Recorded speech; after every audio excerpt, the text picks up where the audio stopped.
Say your lines. I have lines. I can't remember my lines. Oh God, I can't remember my lines. Previously on Adventures with Andi, we dyed 3 skeins of Dyer Supplier's Silvery Sock inspired by this picture of an iceberg. But the eagle-eyed among you might have noticed a 4th skein of yarn lurking in the corner of the table. You don't want to touch that. You don't want to touch that. There's another skein of yarn over here. This is a skein of Cascade's 128 Superwash, which is, yes, of course, have my notes here, 100% Superwash merino wool. It is 100 grams, 128 yards. It's a bulkier wool. The reason that's over there is because these were new jars of the Wilton's icing gel, and so I had to open them.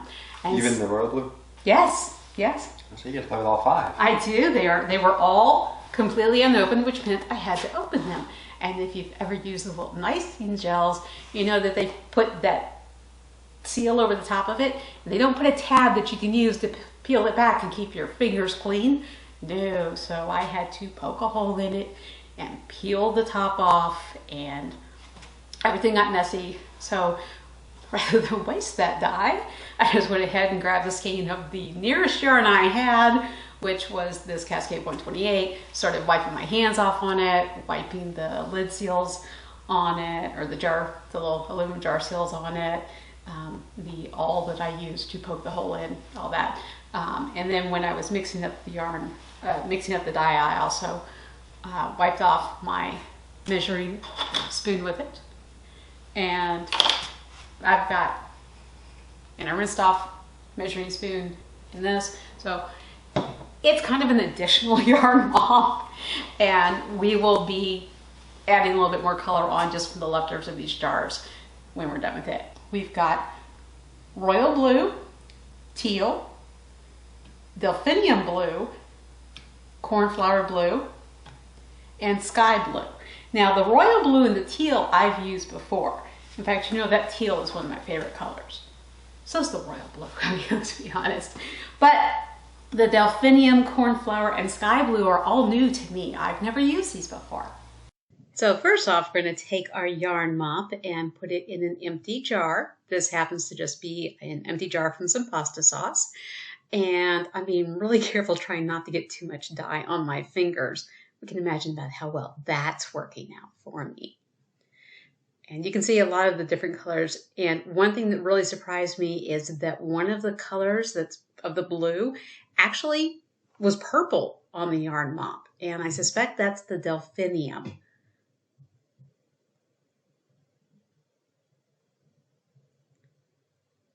And continuing to try to get this yarn into the jar. Now I know it will fit because I've fit entire full skeins of yarn into mason jars, and this pasta sauce jar is actually a little bit larger than that. Let's see, and of course I got messy fingers. Now taking the water that I used to rinse off my measuring spoons and everything, it's got some dye in it, and I'm going to pour that into the jar with the yarn mop. You gotta wait for the liquid to soak down into it. The yarn mop is of course dry. If it was wet, that water would absorb down into it faster. But it just takes a little bit of patience to get all of that water in there. It's not a whole ton of water anyway. And that will be its first little bit of dye that it gets on it, other than what got put on it during mixing up the dye baths. Lid on for safety, because I'd knock it over. You can see down here some of the dark blue that's already showing up just from putting that water in there, and it soaking down through the yarn and the dye that was not mixed up on it. All right, and now at this point we're actually moving into our second color, which is the cornflower blue. It did not get specifically any of the sky blue on it, but for the cornflower blue, I just scooped a little bit of it out of the dye bath out of the pot and poured that over the yarn. Moving already into dye bath number 3, which is the delphinium blue. And same thing as with the cornflower blue. Scoop out a little bit and just pour that into the jar with the yarn. And you can sort of see in the jar there already what I was saying about how it looks purple. And here as well in the top, in the yarn in the yarn mop in the jar, you can see how it looks purple as it goes on the yarn, which I was not expecting. I thought these were all going to be blue. Up here, number 4, one of my favorite colors, the Wilton Icing Gel Teal. I love that blue. I just really love that teal color. At this point, though, we got quite a bit of liquid and yarn in that jar, and that is not wanting to soak down very fast. And it doesn't look like it's going to soak down at all. I mean, even with a little bit of patience.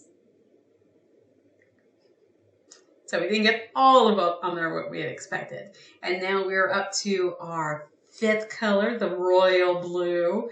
And yeah, that teal still hadn't soaked all the way down in there. I mean, you can see that there's dry, undyed yarn in that jar, but it just was not soaking down into the yarn very well.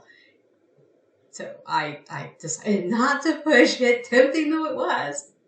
And now at this point, we have dip dyed all of our yarn and layered the color on our 3rd skein, and this was in the pot is what's left of the dye bath, and I did not want to try to push it too much on that 3rd skein of the main yarn. So I put our Cascade 128 in the dye bath in the pot with what was left in the dye bath, poured everything out from its jar, and just let it sit in there overnight. The water was warm. And here's our finished yarn. I think that's pretty cool. What do you think, Chad? Yeah. It still blows my mind that we've got pink and we've got purple in this when we only used blue food coloring. I really was not expecting one of those to have red in it, but I'm guessing that 2 of them do. The Delphinium and the Royal Blue. So we got lots of different shades and tonalities to it, light blue, darker blue. It's all over very pastel blue. It's not dark anywhere, but you know, just different tones of the color. And I do not have a swatch for this. No swatch? You can't see his face, but his jaw just hit the floor.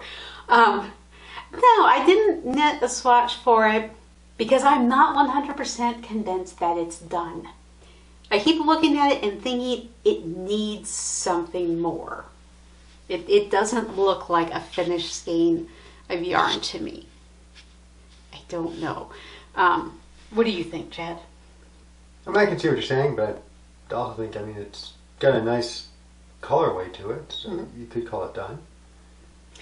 I think it's the darker red, the darker pink over here, and like a darker purple patch. Every once in a while, we just get, you know, a section that's got like a really dark spot to it, or a section that's just really, really light blue.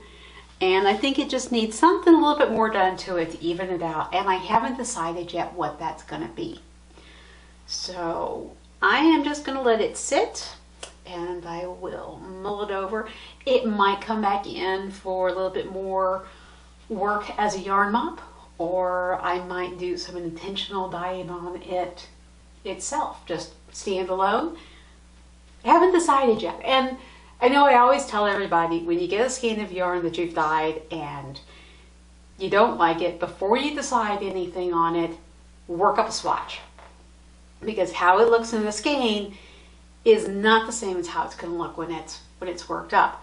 So I'm kind of breaking my own rule here. And I really should have worked up a swatch. But my prerogative, I can do that. I can look at this one and say, no, I don't think it's all going to even out enough over a single project.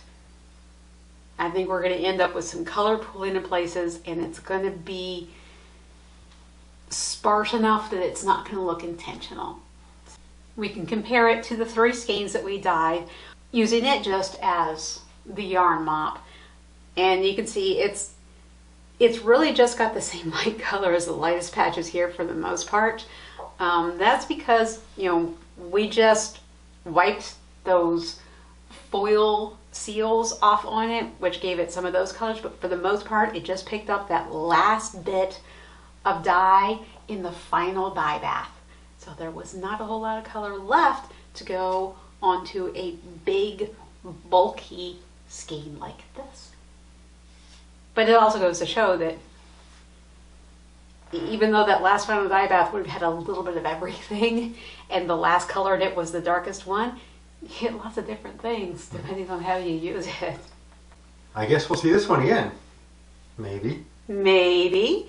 You know, maybe what I could do is I could have Chad take over the dyeing on it. And he could lead the dye and see what he would want to do with it. I don't know. I'll have to think about it. Anyway, I hope y'all enjoyed this little bonus video with our yarn mop.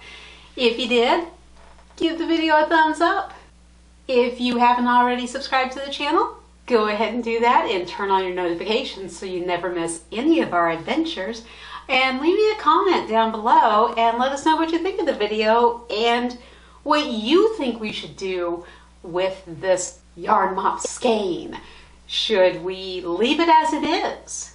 Should we keep using it as a yarn mop? Should we turn it into its own yarn dyeing project and do something specifically just for it? And if so, what do you think that is? Should I have Chad take over and he be the mastermind of what we do with this skein of yarn? Let us know, and we will see you on our next adventure. Bye, everybody. Say bye, Chad. Bye, everybody. Bye.